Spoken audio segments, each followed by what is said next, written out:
I'm ABC 57 Chief Meteorologist Jamie Martin. Another round of showers and a few thunderstorms already breaking out to the west of us. They're going to start moving in during the evening hours. Of the very latest track coming up. ABC 57 News at 5 starts now.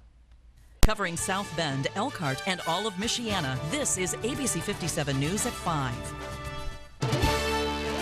And right now we are starting with breaking news happening out of our nation's capital, Washington, D.C., where a car chase from Capitol Hill to the White House ends with gunfire.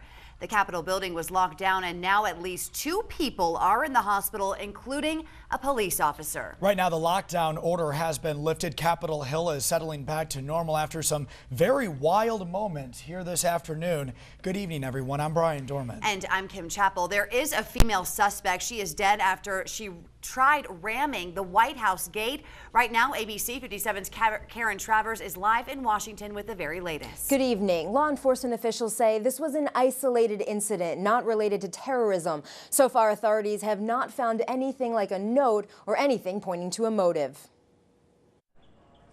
Chaos on Capitol Hill this afternoon. Law enforcement sources say a car chase that started at the White House ended at the U.S. Capitol, and a female suspect is dead. ABC News has learned that the suspect used a car to try and ram a barricade near the White House. The suspect then fled, leading police on a car chase up to Capitol Hill. Shots were fired in between the Capitol building and the Senate office buildings, but it's unclear by whom. No weapon was found in the woman's vehicle. There was a child inside, but sources say the child was unharmed. The first reports of gunshots outside the Capitol came in at about 2:30 p.m. Senator Sherrod Brown and Bob Casey described to ABC News what they heard. We thought we heard shots. We saw a lot of police cars. We heard pops that sounded like shots. We heard pops, 3, 4, 5 pops probably that I don't know if they were shots or not. The U.S. Capitol and surrounding area were on lockdown for less than an hour. So was Pennsylvania Avenue outside the White House. There was a traffic injury involving a U.S. Capitol Police after barricades went up in the area, but officials say no Capitol Police officer was shot. Karen Travers, ABC News, Washington. I called Congresswoman Jackie Walorski just moments after the shooting. Take a listen.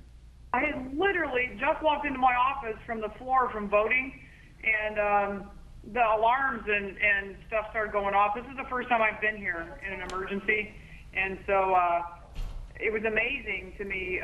It was a little scary when the word that was coming up was shots fired at the Capitol. Now, Walorski told me that a lot of time goes into training to make sure that everyone knows what to do in an emergency situation like what unfolded this afternoon. She said that those around her just started yelling out orders to follow to keep everything organized during that lockdown.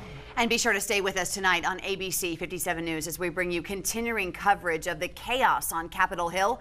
We'll bring you updates as soon as we get them into our newsroom. Our top story tonight, day 3 of the federal government shutdown continues, and members of Congress are refusing to budge. Today, the finger pointing began on the Hill with the president squarely blaming House Speaker John Boehner for the shutdown. Other Democrats and even some moderate Republicans have called for Boehner to let the House vote on the bill with no Obamacare strings attached. Speaker John Boehner won't even let the bill get a yes or no vote because he doesn't want to anger the extremists in his party. All we're asking for here is a discussion and fairness for the American people under Obamacare. A lot of meetings and press briefings up on the Hill today, but very little negotiating. Now hundreds of thousands of Americans are really starting to feel the effects. And some members of Congress have even voluntarily given up their big paychecks during the shutdown in an act of solidarity, but not everyone. We've produced no less than 4 different scenarios and plans that Harry Reid and the Senate Democrats, along with the president, have all rejected. So as long as I'm at my duty station, as long as I'm working, I'm going to keep my paycheck. Now, the current Congress can't actually stop itself from getting paid. That's because the 27th Amendment specifically says that the salaries of the House and Senate can't be altered until the start of a new term. And the Dow dropped below 15,000 as the government shutdown continues here into the 3rd day. This comes as a sell-off in stocks accelerated today with major indexes declining more than 1%. Investors are getting anxious as both houses of Congress remain paralyzed The Dow has dropped for 8 of the past 10 trading days. It's been a rainy day here around Michiana. Jamie has had our first warning about it all week long. Yeah, and tonight he is busy tracking from the ABC 57 First Warning Neighborhood Weather Center. And Jamie, I understand more rain is possible tonight. Yeah, it looks like we're going to get more rain, maybe a few more thunderstorms across there. Even though we're not expecting severe weather, obviously any thunderstorm can be dangerous. Right now, we're in the clear on ABC 57 First Warning Doppler radar. But those showers and thunderstorms are just off to the west of us on the other side of I-57 right now. But that line is shifting its way closer towards us, so we're going to be tracking it through the next 90 minutes. We're also going to be watching it carefully as it gets a little bit closer here and starts sparking up these showers and storms over the top of us. That'll probably be about 7 o'clock this evening. So scattered showers and thunderstorms are going to start to move back in. Right now, it's not bad, though. 75 degrees, just some lingering clouds around South Bend right now, but it's nice and mild, 72 degrees. And cloud cover there in Benton Harbor. Your hour-by-hour forecast looks like this. By the time we roll into the latter half of our evening, just around sunset, we're going to see those scattered showers and those thunderstorms push back in. We'll continue to track those. At least the temperatures will stay mild through 10 p.m., but we do have a big cool down once a stronger cold front arrives. We'll have the very latest on that with your 10-day forecast coming up in just a few minutes. Brian? New information tonight on the murder of a Sturgis accountant. 58-year-old David Losey was shot and killed Wednesday morning right there inside his office. Today, Andy Brown was arraigned on embezzlement charges. There he is. He's accused of stealing more than $100,000 from Losey's CPA business. Police say this may be related to his murder, but so far no other charges have been filed. Right now, Brown is locked up in the St. Joseph County Jail. We'll have much more on this developing story during each of our newscasts tonight. South Bend's new City Voice mobile app and website are up and running now, and people are already taking full advantage of the chance to voice their concerns about problem properties. ABC 57 found out there are hundreds of voicemail messages left already. ABC 57's Megan Schiller joins us live on Jacob Street, right in front of one of the city's problem homes. Now, Megan, how did you find this particular property on that list? Well, it was as simple as going to the City Voice website, which is southbendvoices.com, and then a map pops up and you can zoom into the street, actually down to the street level, to see those vacant and abandoned properties. And the home behind me is actually one that neighbors say has been abandoned for far too long. Overgrown grass is no longer the only sign of a vacant or abandoned property. Now there's an actual sign, and it's all part of a new call-in system called City Voice. And then that call-in system is connected to a website which stores all of the messages and input. The city places a sign in the front yard, and neighbors can call the number to give feedback like this. This property has been abandoned for a couple of years now, and it just houses all kind of animals and rodents and everything like that. Here's the property he's talking about, and his message is archived on this site. We went out to a number of neighborhoods throughout the city and put up about 250 yard signs. Every one of those 250 yard signs gives a specific calling code linked to that property. But you can call in a house even if there isn't a sign out front. And after just 24 hours up and running, there's already over 100 community messages posted. There's a property on Scott Street that you don't have a sign in front of it. Worse than all the properties I've seen signs on. The house was used as a party house, hasn't been lived in over 3 years, and I would be afraid that anyone who tried to repair it could end up hurting themselves. Nobody really takes care of it. Sometimes the grass gets cut. I don't know who does it. All calls are anonymous, and the feedback will help the city separate the homes worth saving from the homes needing a bulldozer. Depends on just how the neighbors feel about it. So it's been really good to see the variety of opinions, and that's exactly what we want to see.